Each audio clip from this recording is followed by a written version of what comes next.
Esto es Simple Podcast. Monografías de la historia del rock, desde los años 60 hasta el siglo XXI.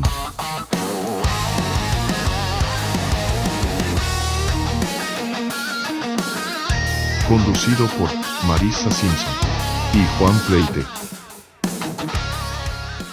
Hay canciones que se quedan grabadas en la memoria colectiva, pero pocas, muy pocas, tienen una historia tan rara, tan llena de casualidades como esta. Sí, Hablamos de una canción que sus propios creadores la veían como un experimento medio bobo, casi una broma. o sea, estuvieron a nada de dejarla fuera del disco. A nada. Tanto así que el guitarrista Steve Lukather Ujú. llegó a decir que si esa canción se convertía en un éxito, A ver. él correría desnudo por todo Hollywood Boulevard. No. ¿En serio? Sí, una promesa que por suerte para todos nunca cumplió. Pero la canción sí llegó al número 1. Exactamente. Hoy vamos a analizar a fondo África de Toto. Y nuestra misión es entender cómo diablos una canción sobre un continente, escrita por alguien que jamás había puesto un pie ahí, Ajá. Con un ritmo creado casi por accidente y con la banda entera apostando en su contra, se convirtió en este fenómeno cultural que se niega a morir. es una historia fascinante, la verdad, sobre cómo la intención del artista a veces importa mucho menos que la conexión que el público crea con la obra. Totalmente. Es una fantasía romántica que de alguna manera se sintió más real que la realidad misma para millones de personas. A ver, arranquemos por lo más obvio y a la vez lo más extraño, la letra. Uf, ¿la letra? Tenemos una canción que se llama África, pero su autor, David Paich, el tecladista, la escribió sin tener la menor idea de cómo era el continente. O sea, ¿cómo se llega a eso? Bueno, todo parte de una imagen, una que se le quedó grabada.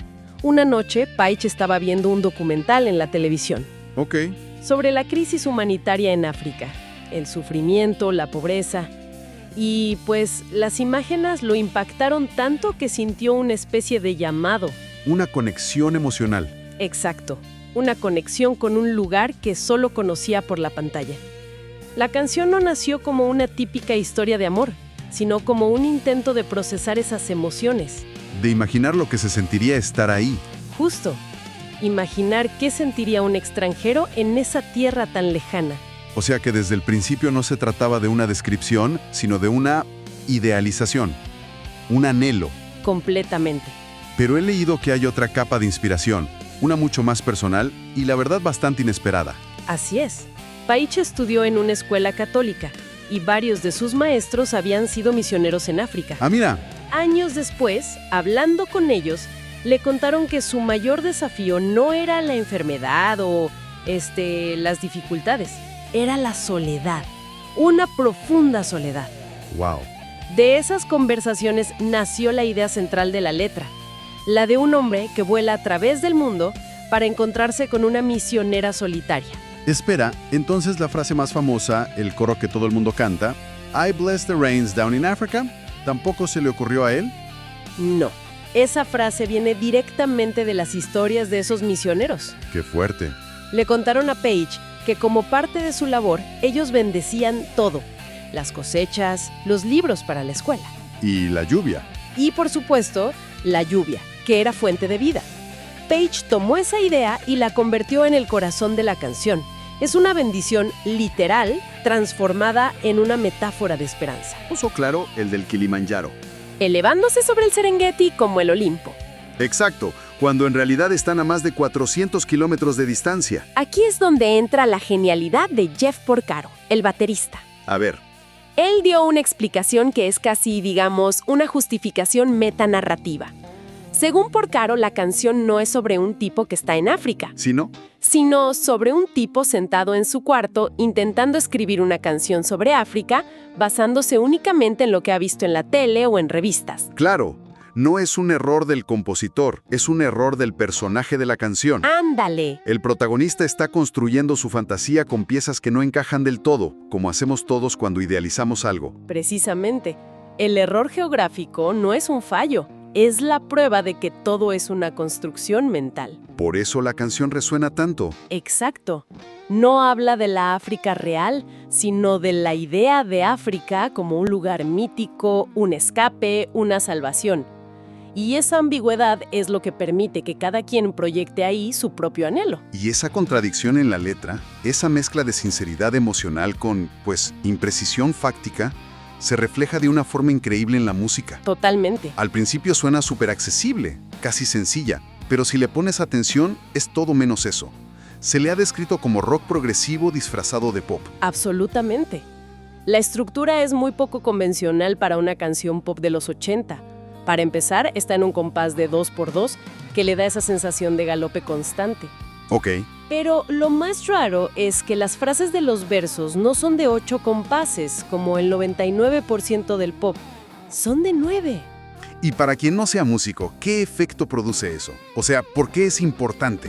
Produce una tensión sutil, una sensación de que algo no cuadra del todo. Es como caminar y que de repente un escalón sea un poco más alto de lo que esperas. Te saca de balance. Te saca de balance un segundo y eso te mantiene enganchado. Te obliga a prestar atención sin que te des cuenta. Es una forma de reflejar musicalmente la incertidumbre del protagonista. Y luego está el ritmo, el corazón de la canción que tiene una historia de creación que va completamente en contra de la época. Uf, sí. Plenos años 80, la era de las cajas de ritmos de la Lean LM1, todo sonaba mecánico, perfecto. Y Toto hizo todo lo contrario. Hicieron algo radicalmente orgánico. Jeff Porcaro y el percusionista Lenny Castro se sentaron uno frente al otro en el estudio, sin metrónomo, sin claqueta, nada. A puro sentimiento. Sí, simplemente empezaron a tocar un ritmo básico y lo grabaron así, en vivo, por 5 minutos seguidos. Simplemente sintiendo el groove entre ellos. Exacto. Después, escucharon esos 5 minutos de grabación, encontraron los 2 compases que tenían la mejor sensación. El mejor feeling. Y crearon un bucle, pero no digitalmente. Cortaron físicamente la cinta magnética con una navaja y la pegaron para crear un loop. No, bueno. Un proceso artesanal que les tomó media hora para algo que una máquina habría hecho en segundos. Sí. Qué locura pensarlo hoy, ¿no? Lo que a ellos les tomó media hora de cortar y pegar cinta, hoy un productor lo hace en 10 segundos. Pero justo ahí está el secreto. Ahí está, esa imperfección humana de la que hablaba Porcaro. Él mismo dijo, una máquina Lean no se siente así. Y tenía toda la razón. Y lo más irónico es que ese ritmo, creado con una filosofía casi antimáquina, se convirtió en un éxito inesperado en las pistas de baile de Nueva York. Claro. Los DJs lo adoptaron porque tenía un pulso hipnótico único. Y a eso súmale los sintetizadores, que también son icónicos. ¿El famoso riff principal? Ese riff lo crearon con un Yamaha CS80, un sintetizador legendario, el mismo que usó Vangelis para Blade Runner. ¡Órale! Y el sonido que parece una calimba, ese arpegio, se logró superponiendo 6 pistas de otro sinte de vanguardia, el Yamaha GS1. Fue una proeza de diseño de sonido. Entonces, tienes una letra que es una fantasía, una estructura que te saca de balance y un ritmo que es orgánico en una era digital. Con todo esto, la banda debía saber que tenía algo especial, ¿no? Para nada. La detestaban. ¿Cómo? Les parecía demasiado rara, muy diferente a su sonido. Estuvieron a punto, de verdad a punto, de eliminarla del álbum Toto 4. No te creo. Fue una lucha interna. David Paich y Jeff Porcaro creían en ella, pero el resto, especialmente Steve Lukather, pensaba que era un suicidio comercial. De ahí su promesa de correr desnudo. ¿Y qué fue lo que cambió todo? ¿Cómo pasó de ser la canción rara del disco al sencillo que definió su carrera? Fue el público, no la banda ni la disquera. Como decíamos, la canción empezó a sonar en las discotecas de Nueva York de forma casi clandestina. Desde abajo. Sí, los DJs la ponían y a siempre reaccionaba. Las radios empezaron a recibir llamadas pidiéndola. El sello discográfico vio este movimiento orgánico y, pues, decidió lanzarla como sencillo. Casi en contra del criterio de la banda. Casi en contra. El resto es historia. La canción se apoderó del mundo. Y esa capacidad de la canción para conectar con un público que no era el esperado, se repite pero a una escala masiva décadas después con Internet. Absolutamente. En el siglo XXI, África renace como uno de los primeros y más duraderos memes musicales. Cierto, empieza a aparecer en todos lados, en series como Community o Stranger Things, en videojuegos como Grand Theft Auto Vice City. Cada aparición la presenta una nueva generación que la adopta. A veces de forma irónica, pero casi siempre terminan amándola de verdad. Hay algo en su sinceridad casi cursi que la hace perfecta para la cultura de Internet, ¿no crees? No es una canción cínica, es emoción pura. Esa es la clave. Es una canción a prueba de ironía. Puedes empezar a escucharla como broma, pero su calidad musical es tan innegable que te termina por conquistar. La amas irónicamente hasta que un día te das cuenta de que la amas de verdad. Justo eso. El ejemplo perfecto de esto fue la versión de Weezer en 2018. Un caso de estudio. Todo empezó por una campaña viral en Twitter de una fan adolescente que pedía que Weezer hiciera un cover de África. Me acuerdo. La banda al principio lo ignoró, luego les troleó versionando Rosanna, otra de Toto, pero la presión fue tanta que al final cedieron y la grabaron. Se convirtió en su mayor éxito en casi una década. Y todo les devolvió el favor versionando Hash Pipe de Weezer, cerrando el círculo de una forma muy divertida. Sí, aunque después, con el tiempo, algunos miembros de Toto expresaron que sintieron que el cover de Weezer fue más una jugada comercial que un homenaje sincero.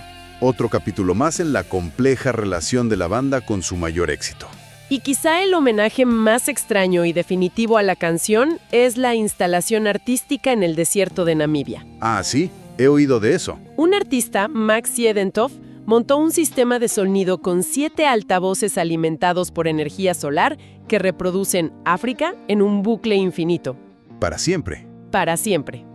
La canción, que nació como una fantasía sobre un continente, ahora suena literalmente para siempre en ese mismo continente. Es el final perfecto para una historia tan absurda y maravillosa. Entonces, ¿qué significa todo esto? ¿Cuál es el gran aprendizaje detrás de África? Creo que África es la prueba de que una canción puede ser mucho más grande que sus creadores. Es una obra maestra de las contradicciones. Un lugar imaginado que se siente real. Un ritmo artesanal que triunfa en la era digital, y la canción que la banda despreciaba se convierte en su legado inmortal, lo que ellos mismos han llamado una bendición y una maldición. Su éxito parece basarse en una sinceridad que percibimos, aunque sepamos que está construida sobre una fantasía.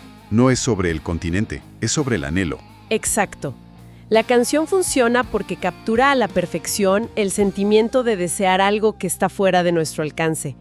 Un sentimiento que es universal. Es una oda a la idealización.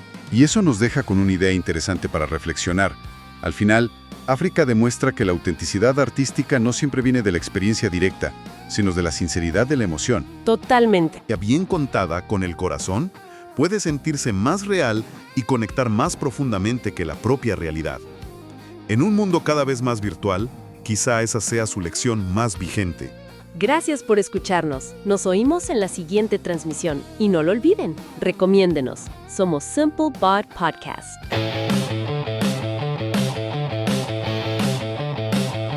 Esto fue Simple Bot Podcast. Monografías de la historia del rock, desde los años 60 hasta el siglo XXI.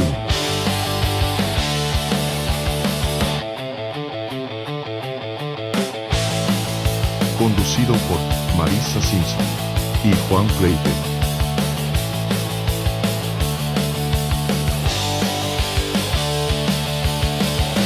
Gracias.